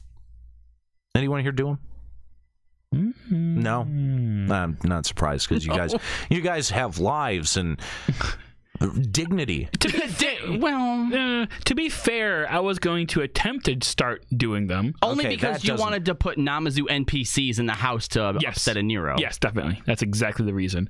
But apparently, I read somewhere, like on Reddit or something, that there's like a whole bunch of like prerequisite quests that you have to do, and these were like side quests you could do when you were leveling up. Well, spoiler alert, I didn't do any side quests when I was leveling up, so there was like this giant page of side quests I have to do to even unlock them. You know, I've done those. Well, why don't you go do the Namazu then? You're in for a real treat having to do those quests. Why? Because I couldn't tell you a thing about them. They were terrible. People in the chat, enjoy by the way, that one. Are saying that apparently the Wandering Dramaturge is actually supposed to be Matsuno, the writer for Ivalice. Well, fuck you, you dumb dick. The fact that we had to go get you wine really makes me angry and not like you at all. I wonder if his wife is actually as hot as what that thought was. Be gone, thought. That's all I could think of. Every time. All right, so that entire quest was paying homage to him. Fellow Chew saying there's about 20 quests altogether if you didn't do any of them to unlock the Beast Tribe. Yeah, so I'm definitely not going to unlock the Beast Tribe. Yes. Because I'm definitely not going to go through all that effort just so I can do crafter dailies. But what about the festival? I don't give a shit about the festival. But what about that mount? But what about the mount? Yeah. But what about annoying me? I mean, annoying you is very good, but I can just do equal, if not more, annoyance by being bad on the show. Here's what you need to do. Just make sure that Nika does them. Like, just really get on her about getting them done, and then maybe she can put the NPCs in the house for you. I mean, I'm just going to have one of our minions do that anyway. Oh, okay, fair enough. Let's go to our phone lines and talk to Viviana Tayoran from Hyperion. What's going on, Viviana? Hey, what's going on? Thanks for calling Limit Break Radio. Hey, yeah, I just wanted to comment on the 24-man raid. Yeah. Overall, I thought it was I liked it. I mean, being a huge fan of Final Fantasy Tactics, and I thoroughly enjoyed it. However, the quest getting up to it can eat a dick. That fucking wine quest, oh dear lord, that's the most droll, boring bullshit I ever seen. I'm the motherfucking warrior of light, who's practically a demigod at this point. I gotta go fetch wine? I mean, yeah, sure, the quest title is pretty clever, but oh lord, 2 hours. It took 2 hours. I skipped past all that shit. 2 fucking hours. We were doing it on stream. I was barely reading, right? Like, and Kallo was actively skipping cutscenes, and it's not like even with actively skipping cutscenes, it took you that much shorter of a time to be able to get through it, right? Yeah. After I had to soothe and comfort some hobo in a treehouse, I was done. Oh my god! And like, you didn't even like fight anything. Nope. It was just running around. I did have to kill my patients. Do bullshit at this end of the map. Now go do bullshit at this end of the map. Yeah, you're right. The soothing and comforting the hobo was a bit... We passed each other, and I'm like, get ready to soothe and comfort a hobo, and he kind of laughed at me, and I'm just like, nah, man, for real. That's real, dog. And then a part of me died inside. I was like, can I just shank him with my rapier, please, or something? I was like, the quest system in this entire game. I like this game, but the quest system has got to go. I agree. Over here. Go do this. Go do this. Once again, you're the warrior of light. You're practically a demigod. You're Heidelin's avatar on the mortal plane. Hey, go fetch my lunch for me. But I mean, like, Square Enix really does have this approach of like throw dialogue at it as padding. And that, I think, as in terms of quest design, is really frustrating. Well, here's the thing. If they would just replace their writers, because the quests have been the same thing that they've always been, right? But remember how much praise was given to them in Heaven's Ward for the Dark Knight quest line, right? Yeah. Where did this writing go? Good question, because even with Heaven's Word, I've thoroughly enjoyed most of Heaven's Word. Yeah, there was some BS here and there, but I thoroughly enjoyed Heaven's Word. Stormblood, even the main story quest, I skipped most of that stuff because it was just practically boring. Yeah, Aniero, you've been doing a lot of side quest stuff. I have. For your like ESO comparison or whatever. What was in Stormblood the most interesting storyline you've came across so far? There is a section of the Azim Steppe where there's there's a quest line where you're helping someone prepare to kill themselves. Oh, yeah, that was. Pretty... is it that one tribe that's way over on the west side? Yeah. Okay. And that was pretty interesting. But even that had so much kind of like word vomit associated with it that it becomes a little bit. I don't know. I mean, like when it takes me 4 minutes to click through dialogue sequences, like I get a bit irritated with that. And especially, you know, Kallo, you had mentioned that I've been playing Elder Scrolls Online just to kind of do a base comparison between their questing system. And, you know, the first big difference is that ESO, everything is voice acted, literally. Every quest, doesn't matter what they have you doing, it's voice acted. And so there's a way that it makes you really trim the fat off of your script, wordy explanations and exposition. And in that way, I feel much more, you know, invested in what's going on in ESO. I do think that that's partly a byproduct of the voice acting, but to be able to have that much voice acting, you've also really got to be very conservative with your script, because that's, you know, there's only so many WAV files you can put on somebody's computer before it starts to light on fire. You know what I mean? I've really tested the limits of that too. But you know, like I think that's really the biggest problem with FF14's quest structure, is that I don't care about anything that I'm doing.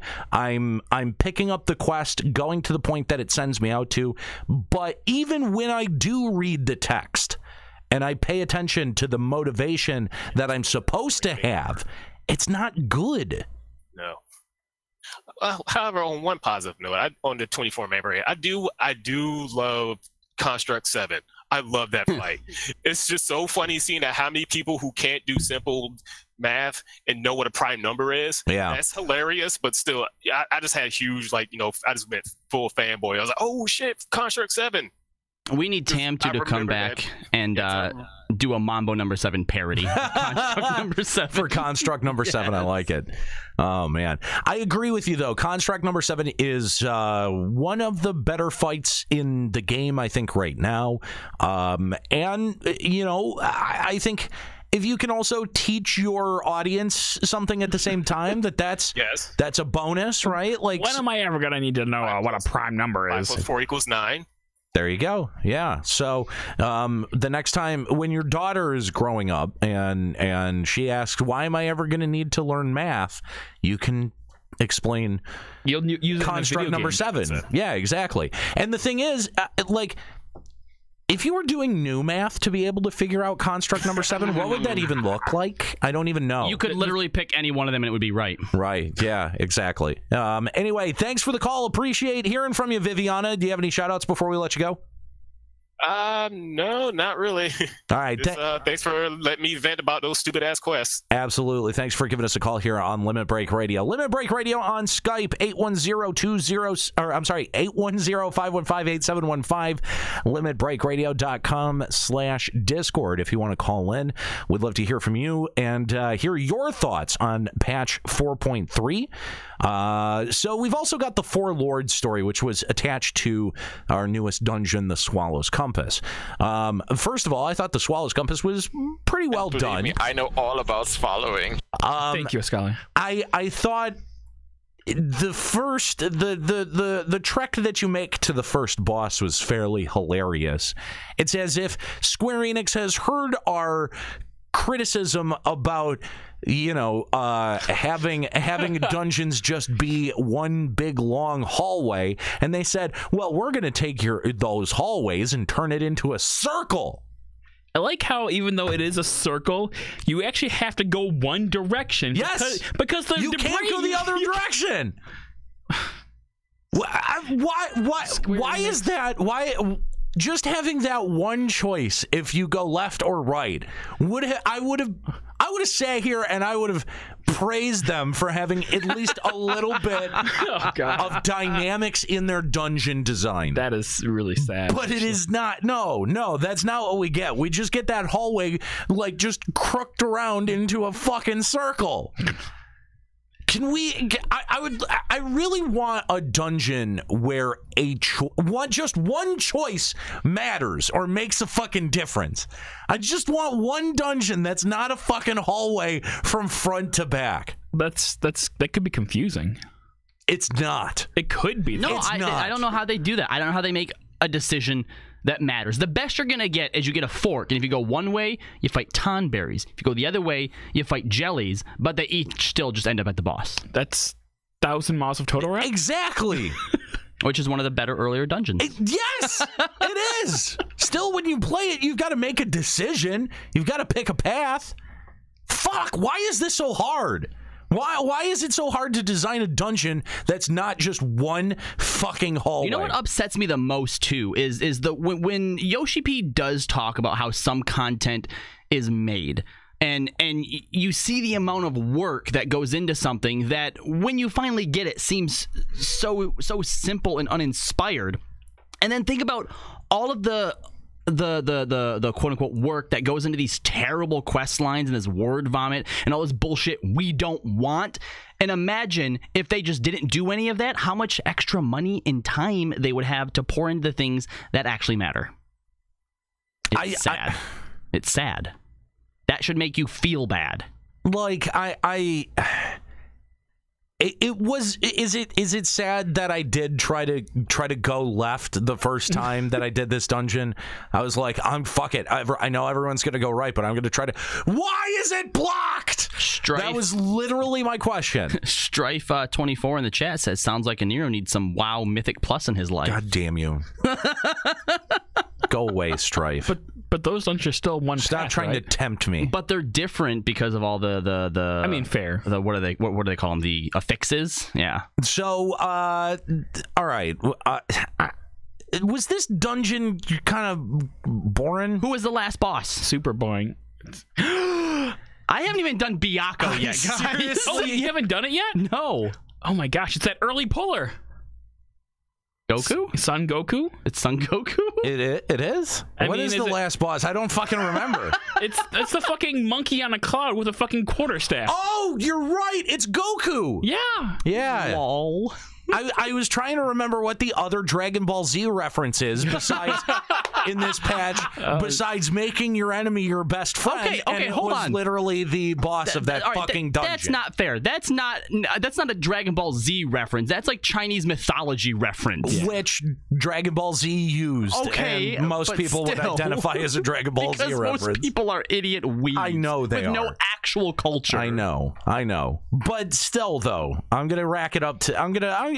We're just gonna put it in the Dragon Ball Z column because I'm gonna put it in the dumb column. No one's ever dead, and all of your enemies become your friends at some point. Well, so I'm sure that didn't happen in the MSQ. This whole fucking game is just Dragon Ball Z. That's all it is. Like, remember all of those when we used to joke like, yeah, this game's dark and trying to be like Game of Thrones. No. It was always Dragon Ball Z. No. Always Dragon Ball Z. It's all bad. Oh God! So was the Tenzin stuff worth it? Like was that used in like a cool way? Were you happy with that? Oh, great! No. Fucking hell! I was not. Jesus, I was not. Were you? No. Yeah. Do we want to talk about the dungeon a little bit more, like the bosses? Because I don't actually remember what they were. No, I mean, I think that's all I had to say was Goku. No spoilers. I don't know what the other dungeon bosses are. I can't. Does it matter? Do we need to? Do we generally talk about all of the dungeon bosses? All right, fair enough. Can we talk about the story, or is that spoilers? You just said it wasn't worth it anyway. I don't want to hear it. It's not that good. I mean, you get a little bit more backstory about Tenzin. You got very little. Yeah. I mean, what your turtle friend goes a little bit crazy, and you got to subdue him. Not Genbu. No, right. Yeah, the other one. A different turtle. No, you end up teaming up with Genbu. The ninja. Turtle. Right. From earlier? What? Why he's still there. Yeah, he's training. He's hanging out for something. Okay. Anyway. Very vaguely training. Yeah. All this time. Vaguely training. And he goes back to doing squats after that. But like FF7 style? Okay. Yeah, I guess. Yeah, I guess so. Okay. Anyway, but I mean, the general story that we were given about Genbu's own backstory and how he became involved with Tenzin. Boring. What was I don't know what I was. Like, okay, I guess that's cool. Yeah, am I supposed to be growing an attachment to Tenzin? Because I'm not. Tenzin's like not even alive, right? When was the last time you had any sort of attachment with a character in this game? It's been a long time. It's been, I mean... let's see, who was I attached Attachment to? or like a general feeling towards? Yeah, you know what? Either. You know what? I remembered in this MSQ why I loved Yotsuyu. I remember why I like her.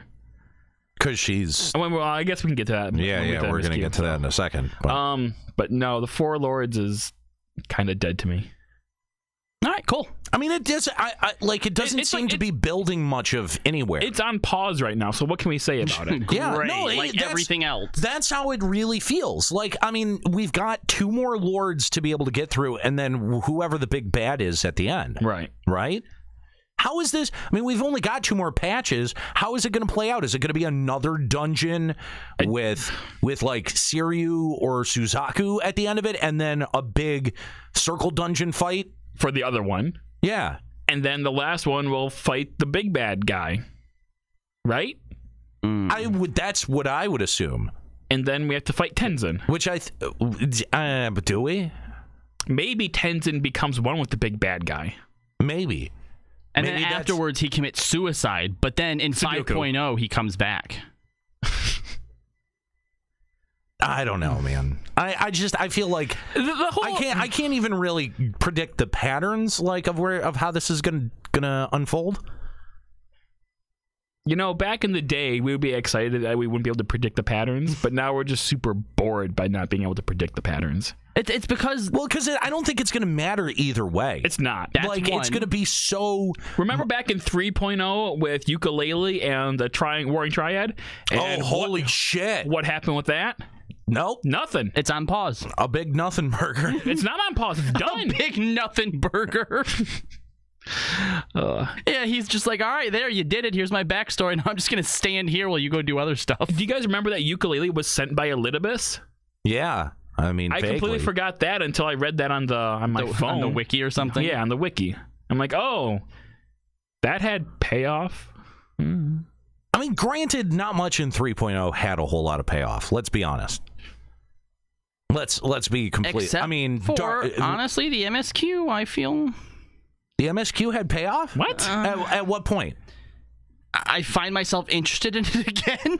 Oh, you mean this go round? Yeah. Okay. Oh, we're talking about 3.0. Yeah, I was talking about 3.0. Gotcha. Sorry. All right, I mean, we're finally there. I mean, Dome and Enclave reconstruction. Have you guys any? No.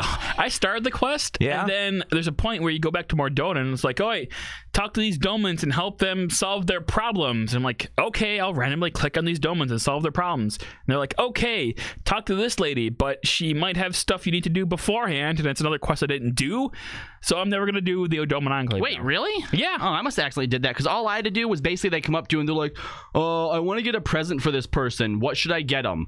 They basically each ask you that. Yeah. Then you go to Slaffboard and he's like, I'm gonna miss you guys, and then they leave, and then the little kids get fucking hats. Yeah, the Doman kids. I haven't done those yet. Oh. And they're like, do these Doman kids first. And I'm like, whoa, that's not what Bang Mages do. Phrasing. That's not what Bang Mages do. Phrasing. Here's all you need to know about Dome and Enclave, because I thought it would be like every week or every day you have to turn in something specific. Yeah. You can literally turn in anything. Oh.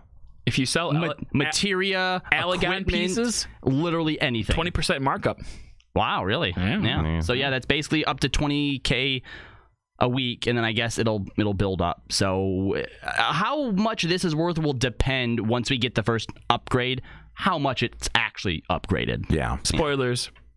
0. All right, let's talk about the MSQ. Oh, thank God. All right, we're going to try to do this as spoiler-free as possible, but if we're still going to spoil stuff. There's going to be certain big overarching plot points that we're going to talk about. So if you have not done it and you don't want to be spoiled on it, you may want to consider bailing out now. We're still gonna try. I mean, we're not lifting the spoiler embargo, but we've definitely got to talk about it because it was the only interesting thing about this patch. tend to agree. So the first half of the MSQ, we're still in Doma, and how they managed to. Cheer 100, you need to bang the dome and children to replenish hashtag bang it. God damn it, There are Frumpy some Raccoon. places a bang mage will not go, Frumpy. Little children is one of them. Moderately sized children. No, let's not go there. Okay, so the MSQ literally starts off with Gosetsu getting a bath from Yatsuyu. You know how close I was to just hitting the escape button and skipping every fucking cutscene? I don't blame you. And it did not help that exactly where that story went to, like when he mentioned there was like some fruit that, I missed this fruit from my hometown. A persimmon. Yeah, and then suddenly she's gone. Oh my god, where did she go?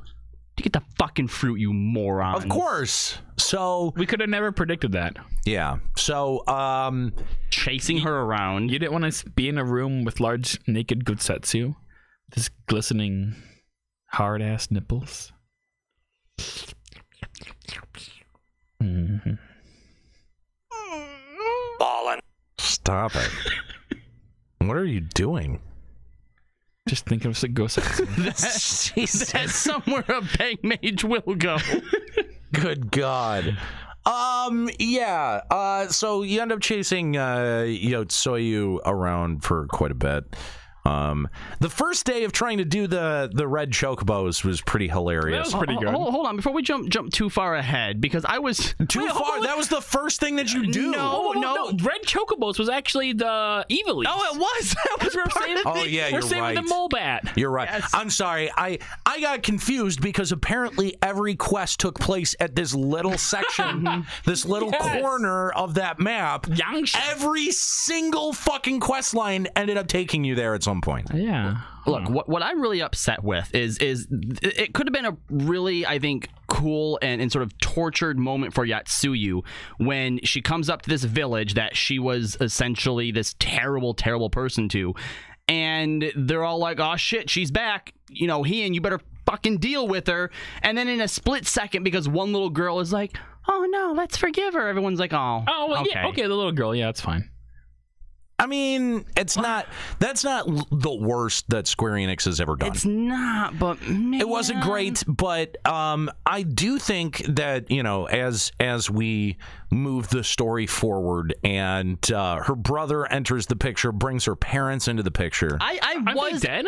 Actually, no, they weren't dead. The parents aren't dead yet? No, they were living in Garlemald. Yep. Are you kidding? What do you mean? The young boy and the young girl from the town's parents aren't dead? I thought no. Parents, yes. No. Oh. God to try and jog her memory because they were shitbags. Dumb shit. Yeah. Sorry. I will give them this, right? Despite not really wanting, because I was with Nika on this, I didn't think that she needed a redemption story arc, especially because they're setting, it feels like they're setting Fredola up for one. She didn't get one. Ultimately. And what they had done with her up to this point, though, I was kind of starting to feel for the Tsuyu side of the character. Which I mean, that's the point. That's the point. Mm-hmm. Yeah. But I don't know that I ever did. I mean, I think. I don't know. Like I can tell when a story is trying to emotionally manipulate me on that level, and then you just like completely turn off. You're like, don't care about this person whatsoever. And I think that there were enough hints that Yotsuyu was still in there somewhere. Mm-hmm. To have to, I mean, I do think that to have to go to such great lengths to pull Yotsuyu back out of Tsuyu was. I mean, I guess you're maybe that's supposed to be the closest that she gets to a redemption. Well, because here's my issue with it, or what I was hoping for with it, right? That we see this Tsuyu character, right? And Nika's all like, oh, if they give her memories back, she's going back to being evil and stuff like that. And what I was hoping they would show is that when an evil person loses their memories, they become good. If they get their old memories back, that doesn't necessarily invalidate everything that they've felt in the past days or weeks or whatever, right? She still felt all of those things. So to me, it doesn't make sense to be like, oh, well, now I remember who I am. I'm evil again, right? Well, that's exactly what happened. I know. That's the part of it that really sort of ticks me off. And she did have a moment where I think she kind of did get as much quote unquote redemption as she could have got. It wasn't truly a redemptive arc. Well, I think that in an emotional way is kind of symbolized by the struggle between Xenos and Gosetsu during the fight. Which, by the way, when he says "be gone," ... you know what he was saying. Thought. Yeah. Be gone, thought. And the way that it ended, like I'm kind of struggling with whether or not I like how it did. And I don't know how far we should go with this because of spoilers, potential spoilers. Right. But I find myself thinking like, all right, we're always criticizing Square-Enix for doing one thing when they should be doing the other, right? So if I don't like how it ended and it ended that way, honestly, I think that I'm okay with it because now they're doing something that I didn't expect them to do. Or want them to do. But then again, they're doing it with a character that honestly doesn't, in the grand scheme of things, especially at this point, really matter. I think the thing is that I did expect this. Like I expected exactly this, especially once I'm Asahi. Asahi, that's right. Asahi. That's right. Yeah, because Asahi berries are terrible. But that's how I try to remember his name. Gotcha. Pronounced Akai. But as soon as there was that moment where he kind of like shows his hand at the end of 4.2, that's, I kind of was like, okay, he's here to off his sister, right? Or I guess turning her, was well, because remember a little less expected, but okay, how it unfolded was less expected. I gotcha. Yeah. There actually was, when they opened those boxes, I was legitimately like, oh, okay, makes sense. But all right, you surprised me with that. When I saw those boxes, I initially thought that the Domans were going to be in there. That's what I thought too. Yeah, that would have been great. Like, there you go, take them, Master Stroke. That would have been great. That would have been, yeah. That fight, by the way, actually really cool. I really liked that fight. Yeah, I mean, it was okay. I spent one whole day just trying to win at it. It took us 4 attempts. Really? With the same group. We did have a tank leave after the 3rd attempt, and the new one came in, and we beat it. But I mean, each time it was like we wiped like 60, then 40, then 18, then okay, so there was, yeah. I mean, none of my groups ever had progression. I did it with a couple of LS folks, and it was fine. I mean, I think we wiped once or twice, but it was pretty easy. So the ones I did it with were complete pugs in the morning, so I should tell you how good they were. Spoiler alert, that last phase just ends, or just keeps going like pretty much forever. So you just see the fans drop, her big attack, and then stack for like 5 minutes straight. Yeah, I think is there an extreme version of this fight, or like there has to be? Is there yet? There has to be. I mean, there isn't one in the game that you can do. I'm pretty sure there is. Is there? Okay, There I has just to didn't be. know. There has to be. I just didn't know. I'm not sure, but I'm putting money on the fact that there is.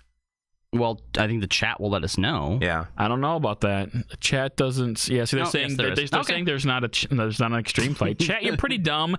I think there is an extreme fight. Chat, maybe you should get your heads checked out or something. I mean, I haven't done any of the extreme primal fights for a while. Ditto. So the last one I did was like Shiva. Yeah, I think that was the last one. The last one I did was you. Yeah. Because I think I talked you into it. Finally. Yeah, it was. Yeah, and then I'm like, all right, I'm gonna finally start doing these. Ragan says there is moron.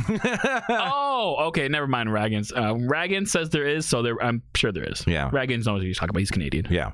French Canadian. By the way, if you guys, I see the chat talking about the crossword link shell. You can join the Limit Break Radio crossworld link shell, but Nika's not in it, so what the fuck's the point? I mean, that's true. I think that is the point in joining it. No, you don't have to deal with Nika. That's true.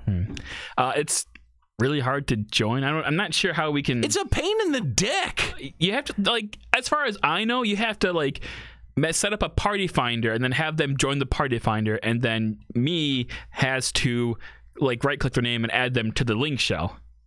I mean, you can also do it from like the friends list. If they're your friend. If they're your friend, yeah. Which the only way you could have them as your friend is if you're already in one of their parties before. To add them as a friend. So. Right. Square-Enix. This is a really clunky system. This is like damn near approaching Play Online levels of like convoluted. This is damn near approaching Nintendo Online. This is damn near approaching. That's it? You didn't have No, it's actually already here. It's damn near approaching. Okay. It's actually here. Let's go back to our phone lines and talk to... Oh, God. Frumpy Raccoon. Why the fuck is Frumpy... Frumpy Raccoon. Frumpy Raccoon. Why are you calling? Hey, what's going on, guys? Thanks for calling Limit Break Radio. Hey, I want to get you guys' opinion on jobs for 5.0 based on 4.3. Oh, you're going to say Geomancer, aren't you? I mean... Definitely, I'm going to say Chemist, Geomancer, and Gunblade.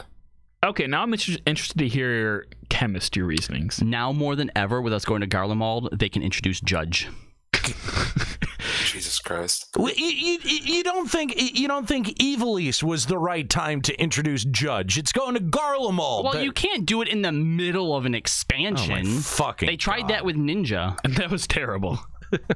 It was terrible. Your job is terrible. Anyway, his job. His. Yeah, his job. Yeah, that's what I said. It's not my job. That's what I said. I mean, your job is terrible, but for different reasons. Yeah. Fair. You outlined all the reasons that it's terrible. It's because my job is stuck in 2.0. Anyway, I mean, I do think that Geomancer's probably a pretty good guess. There have been so many references to Geomancer. Yeah, especially with that stupid dungeon. Yeah. I still think, I mean, I don't think that we're getting tons of clues, and I don't think that we're going to get as many as 3. But I think we're getting 2, and we're getting 2 DPS. I think we're getting 2. I think we're getting 2 as well, and I think Geomancer and I think Blue Mage. I wouldn't be surprised if they brought Blue Mage in. Yeah, Blue Mage is too easy to do. It wouldn't surprise me, but I don't think they're going to do it. Why? I just have a feeling. I think they're going to let those stupid blue mages wallow in their own self-pity a little longer. So you guys don't think like the whole Gunblade thing is just like the red mage in what was it 3.3 or 3.4? Yeah, see that's what I was actually kind of thing. That's what I was going to talk about is that fight you do as the other person. With your ally companion. God, fucking knows. We're fast forwarding a little bit here, but there's a duty. Anyway, yeah. The last duty that you do in the MSQ. His stance is not like anyone else that we've seen, correct? Because it may possibly be Dark Knight's, because he holds it kind of like off to the side, like behind him, kind of. But I don't think it's Dark Knight. But again, I don't have. It's a unique stance. It's a unique stance. You don't think they just made it for his character? You think that it has to be used as a new job going forward? Hang on. All of those animations were based off of the previous fight that character has been in, has it not? Probably. I don't know, they had some pretty unique like X animations. That's the only reason I was thinking that, because he did some pretty unique moves that I've never seen before. I mean, maybe we have seen those before, though. Yeah, when we fought him. Spoilers. Yeah. I mean, we're trying really difficult. Bring it back 4 years for that. Yes, granted, you gotta remember back, but yeah, there is, if you like try and maybe this is hinting a little bit too much of who we think it is, but Q for main duty main scenario roulette, possibly Praetorium. Yeah, right. Yeah, you have a 50-50 shot of getting Praetorium, and if you happen to do Praetorium, you'll remember some of those animations, I think. Except can he live long enough to do them? You may have to solo queue that. Oh, Jesus. I never thought about that. Oh, my God. Yeah. Well, it caps you at 50, doesn't it? Yeah. I mean, so you should be able to be alive for long enough to see it. Thanks for ruining the joke, Nika. Yeah. Anyway. I think, but going along with that, I think Gun Mage, being that we're going to Garlemald, I think having a Gun Mage or a Garlean type job, I think that's pretty high on the list. There is a possibility. There's a possibility for sure. That's in my top running. But I just don't. What do you call it? Like what? Ugh, that's a judge. A judge. I fucking hate you. No, I hate you. I mean, no, seriously, legit. What do you call it though?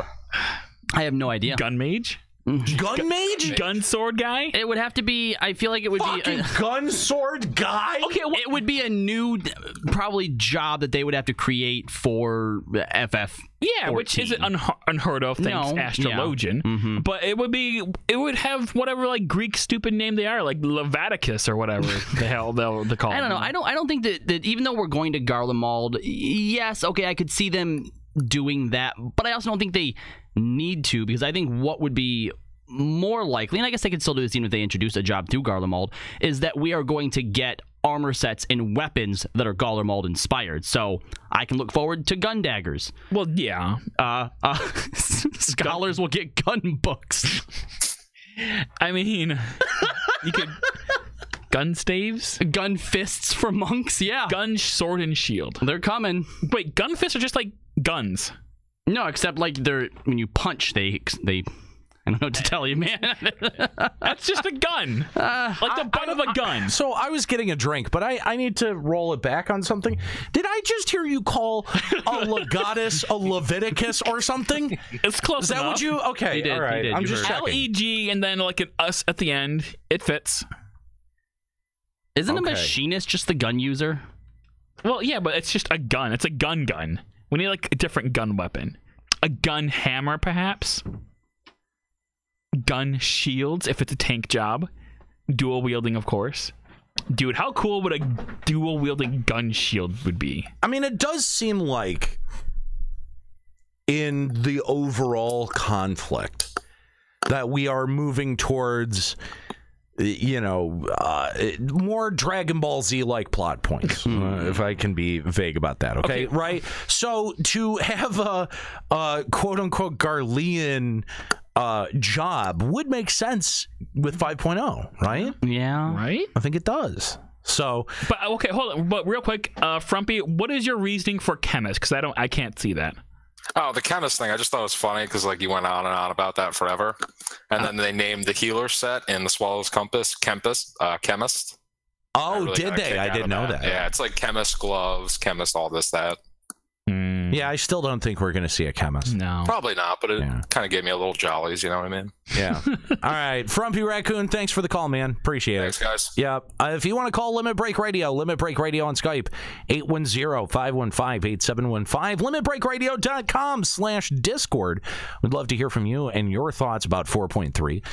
As we move on, so after the Yotsuyu stuff concludes, right? We then now get to redirect our attention because we've heard Xenos is still alive. Right.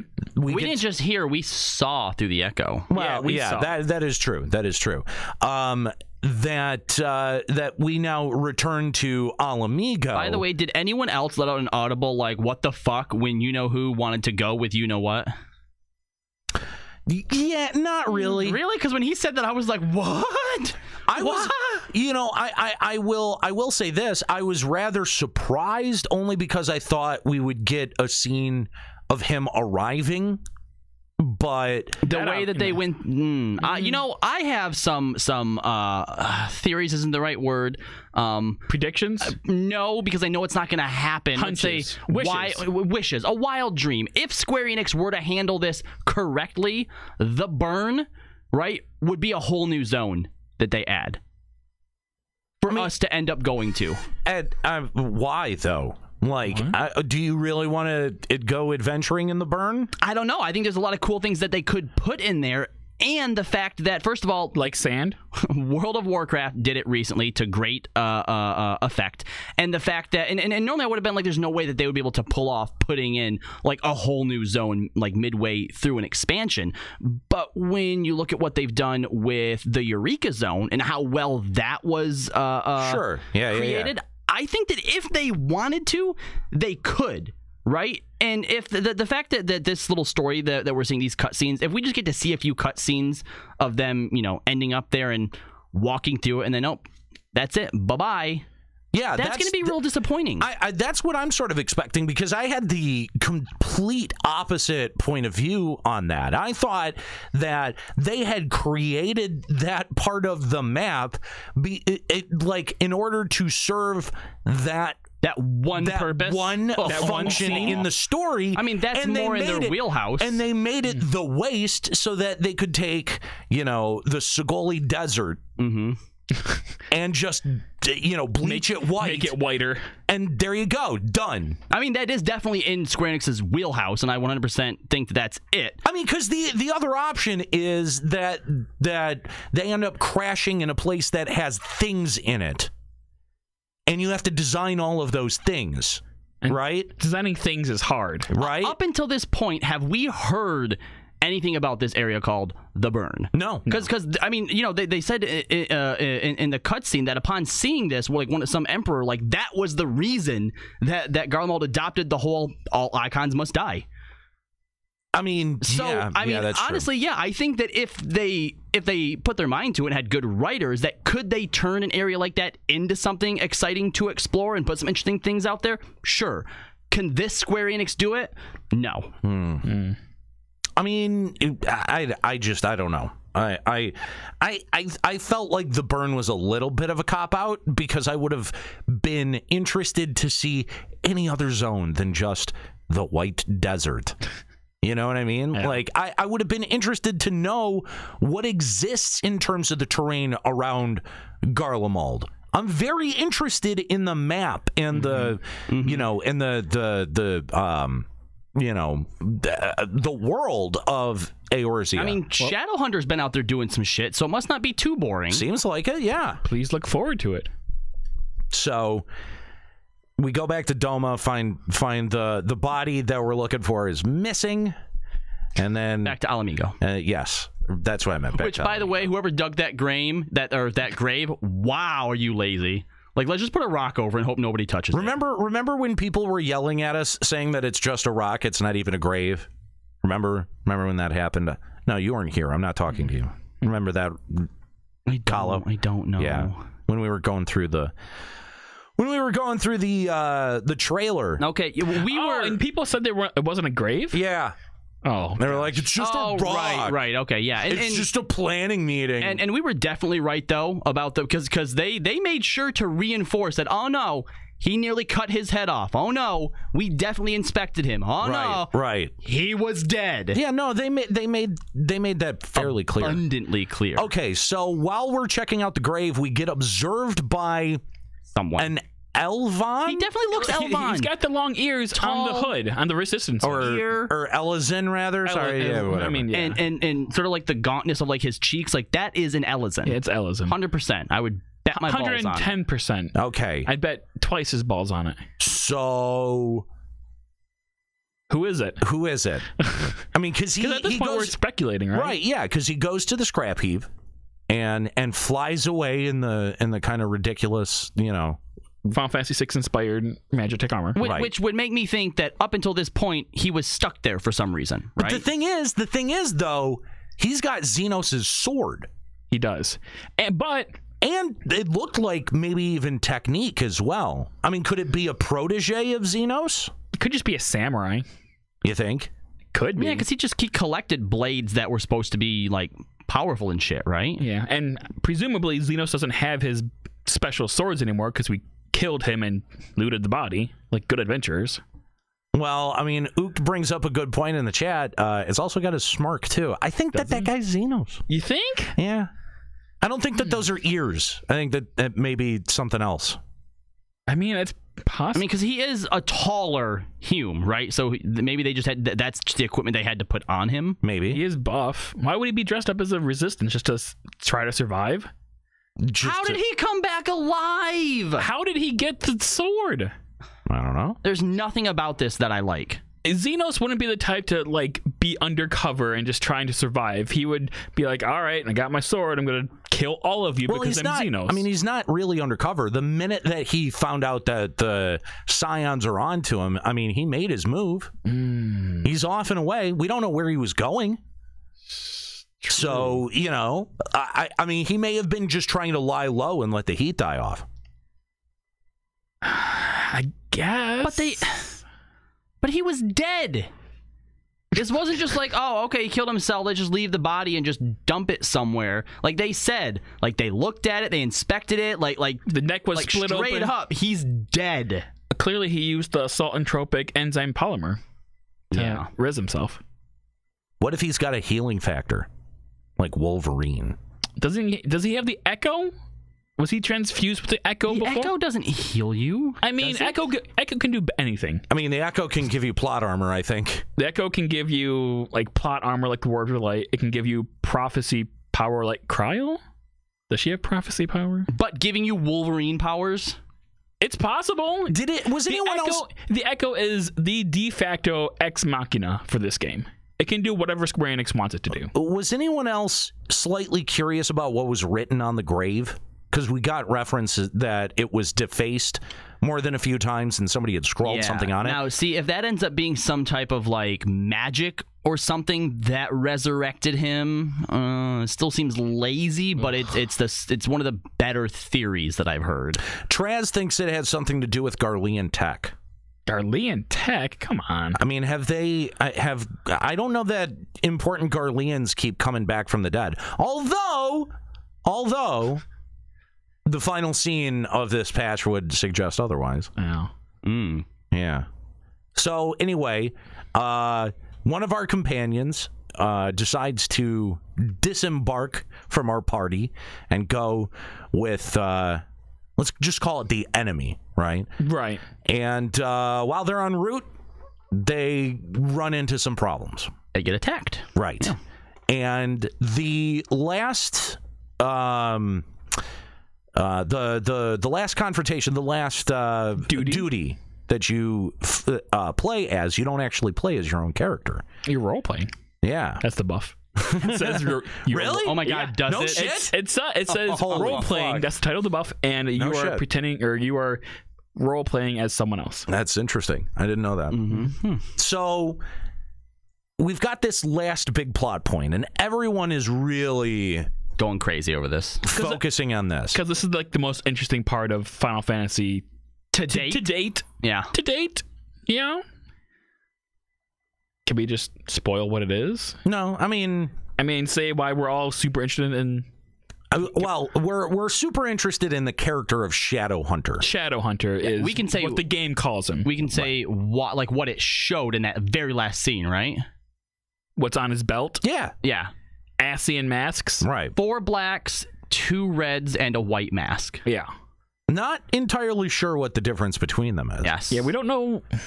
And it is straight up implied that he is hunting them. Yes. And so those are his trophies. Right. So he's killed Ascians before. Right. Whereas it is also heavily implied that this is someone that we know. We've killed 1 Ascian, and it was a pain in the dick. We've killed 2. No, we killed 1, Thornton killed the other. Is that true? Yeah, because we only had 1 Auracite that we were able, and fucking Moon Breeda had to die for us to even make it. Didn't we kill the female Ascian right before Thoradin?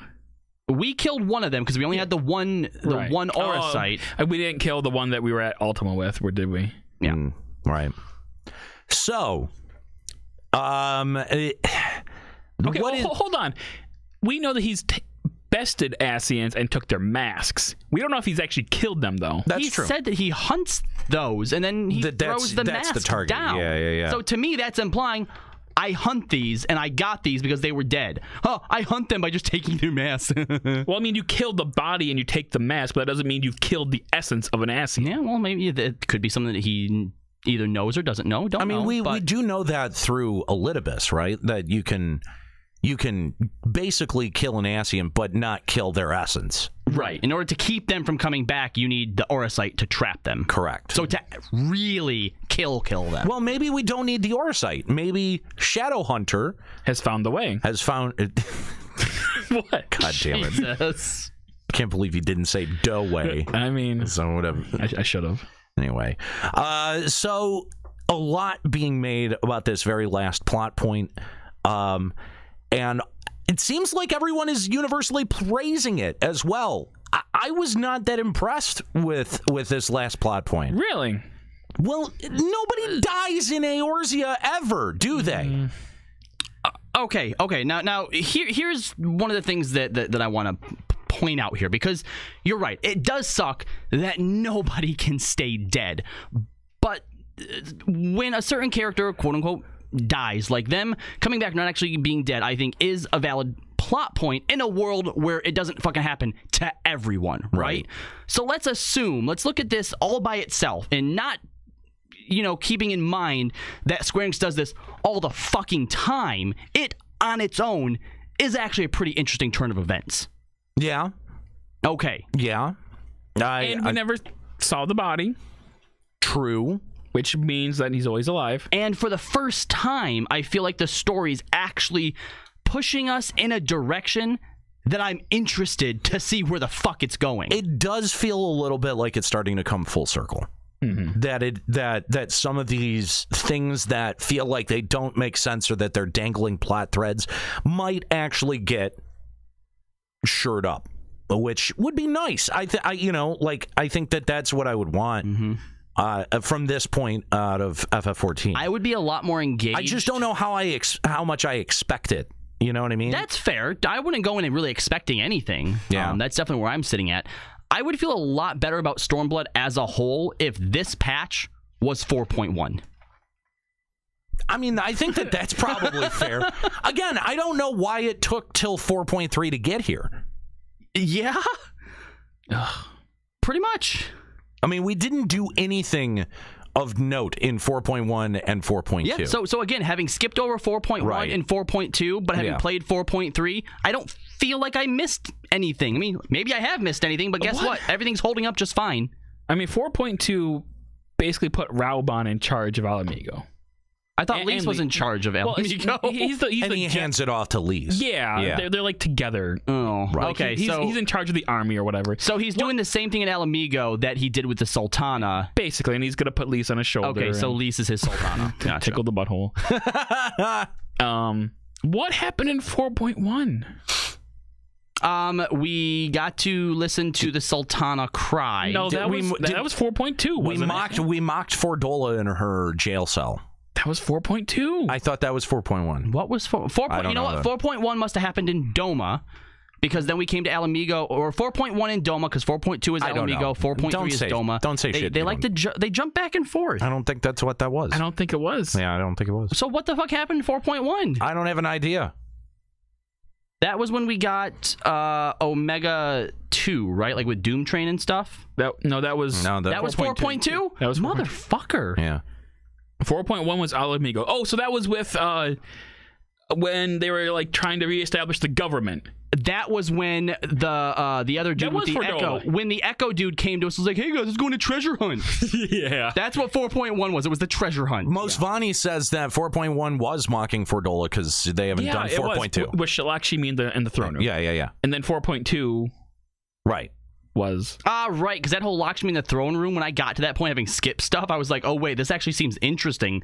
So I started what did I miss? I started watching cutscenes again, and then it rolled into, because we were at 4.2 at that point, it rolled into the fucking Sultana stuff, and I was like, motherfucker, they baited me. Yeah. No wonder it took so long. I feel like all of that stuff should have happened in one patch. Yeah, did all of that stuff even need 4.1 through 2? Did it even actually have to happen? Yeah. Take the Fordola stuff and roll it into what we just had with 4.3, and that should have been your 4.1. And then maybe people wouldn't be bored with your fucking game. It's fair. Well, I think that's going to be it for Limit Break Radio this week. That's it for Limit Break Radio this week. I mean, that's it. That's it for 4.3. I mean, it is. That's it for Limit Break Radio this week. Yeah. Yeah. So. But what about the... Okay. Yeah. What? Yeah. What do we miss? Nothing. Christ has died. Juxta has risen. Bang Mage will come again. While steadying his light, warriors of light will be banged by his most holy Mr. Position. Amen. Hashtag cult. Jesus Christ. Not cult. It's Church of the Holy. No, it's a cult. Look, if Far Cry 5 has taught me anything, you can call it whatever the fuck you want. This is a cult. That's a cult.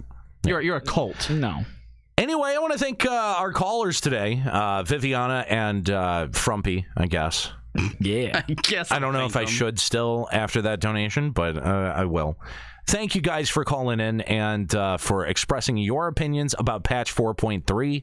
It's been an interesting discussion, and hopefully 4.4 will be a little bit more interesting in terms of the narrative department. In like 3 months. Oh, praise Nika.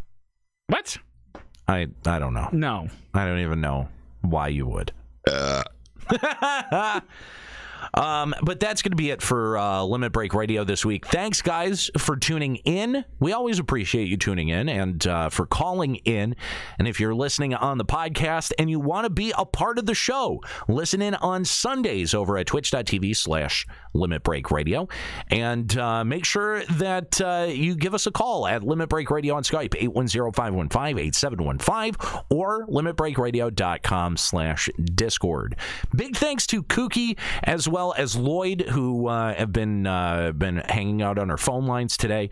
Lloyd's been doing pretty well as he's been getting brushed up and ready for intern duties. So, way to go, Lloyd! I appreciate that. Way better than Skuro. Yes, and Kooky has been doing an excellent job getting him trained. So, shout out to Kooky and to Lloyd.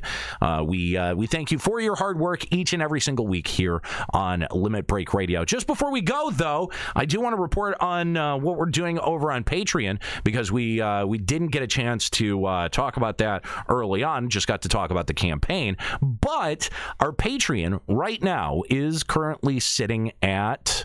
Boy, they changed the... What the fuck They changed the layout of this. It's sitting exactly at $1,300. So you better hope none of your credit cards bounce. That's right. So this is the last show before the new month. As long as $1,300, as long as Patreon remains at $1,300 as of Friday the 1st, then the Let's Be Real podcast will debut, but it will debut after E3. That's fair. We got a lot going on. We got a shitload going on. When is E3? Like, what's the date? It's like mid-June. It's like the second week of June, because actually we go out there a little bit early for some of the conferences. Right, that weekend there will not be an LBR because there's just no way we'll be able to do it. Yeah. Nice. So we are leaving on the 9th, which means the 10th there will not be an LBR, and we come back the 14th. Just so you guys know. So yeah, don't expect the new Limit Break Radio on the 10th. So we're going to be reporting out from E3. Oh, so we're going to do a live LBR at E3? No, that's what I heard. Is that we're still kind of settling in? So yeah, no. What we'll do is we'll have Lloyd and Skuro put up a VOD or something. That's right. We could have an LBR with Skuro. Wait, I have an idea. Yeah, I think that maybe Nika, Juxta, Lloyd, and Skuro, they all get to do an LBR episode that day. I like that idea. Yeah, we're going to make sure. This way. What do we want? Unfair. Can you mute all of his things? I mean, I can. This way, when we come back, since we're going to be so fucking tired, we can take that weekend off of LBR. There we go. Yeah. I like that idea. Take all the LBRs off. No. You guys do a show on the 10th, and then we take off the next weekend. Yeah. That's the deal. Yeah. You have 2 weeks to prepare for it. Yeah, come on. Rejected. You're gonna be able to do that. I'll even let you bring Strife on to help you guys out. All right, guys, that's going to do it for Limit Break Radio this week. Thanks so much for listening. We always appreciate it. LimitBreakRadio.com to subscribe to the podcast. And again, twitch.tv/Limit Break Radio for all your live Limit Break Radio needs. Thanks so much to our cast and crew. Like I said, Lloyd and Kooky for manning the phones, Juxtaposition and Kallo for showing up here at the show. My name's Aniero. Keep listening.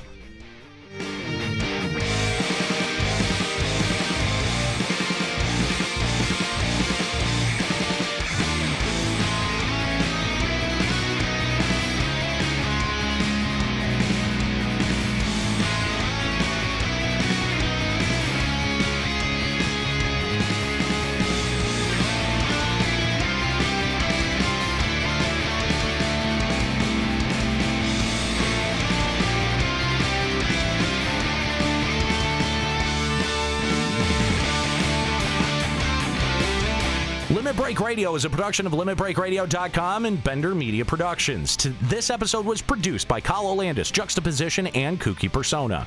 Final Fantasy XIV and Eorzea are trademarks of Square-Enix. Funding for Limit Break Radio is provided by Mary Kennett, Nexian Theta, Hirsch Fersch, Talene Vera, and fellow Limit Break Radio listeners. To support Limit Break Radio, visit patreon.com/LimitBreakRadio. Opening music in this episode from Daniel Lambie. Listen to Man with the Machine Gun and other great tracks at facebook.com/Daniel Lambie Metal Gamer. Closing music in this episode provided by Husky by the Geek. Listen to this and other great Final Fantasy XIV and video game rock covers and original music at facebook.com/Husky by the Geek. In-game graphics for Limit Break Radio's Twitch stream are provided by Diamond Multimedia.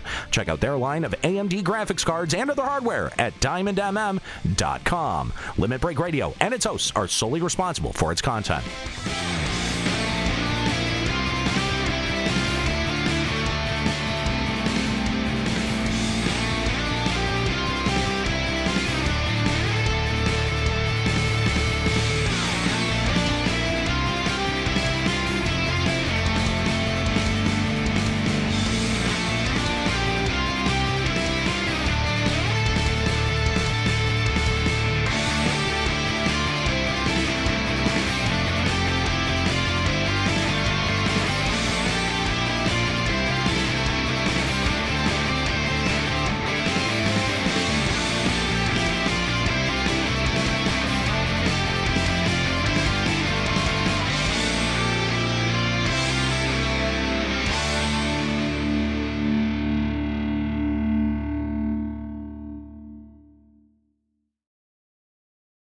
Hey guys, thanks for listening to